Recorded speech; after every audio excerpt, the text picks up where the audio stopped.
امام نے فرمایا جو شخص بھی قبرستان میں جا کر اگر اس درود کو ایک مرتبہ پڑھ لے تو پروردگار 10 سال تک قبرستان سے عذاب اٹھا لیتا ہے، اگر ایک مرتبہ پڑھ لے. اور اگر اس درود کو کوئی 2 مرتبہ پڑھ لے تو پروردگار 40 سال تک قبرستان سے عذاب اٹھا لیتا ہے، 40 ایئرس. اور اگر اس درود کو 3 مرتبہ پڑھ لے تو پروردگار ہمیشہ کے لیے قبرستان سے عذاب اٹھا لیتا ہے.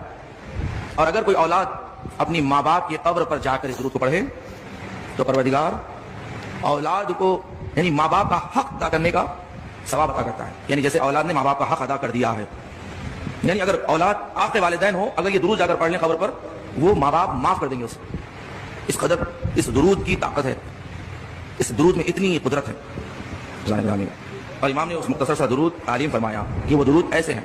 فرمایا اللہم صلی علی محمد و آل محمد ما دامت الصلوات وصلی علی محمد و آل محمد ما دامت البرکات وصلی علی محمد و آل محمد ما دامت الرحمہ اللہم صلی علی روح محمد و آل محمد فی الارواح وصلی علی جسد محمد و آل محمد فی الاجساد وصلی علی قبر محمد و آل محمد فی القبور وصلی علی صورت محمد و آل محمد فی الصور وصلی علی تربت محمد و آل محمد فی التراب وصلی علی نور محمد و آل محمد فی الانوار برحمتک یا ارحم الراحمین.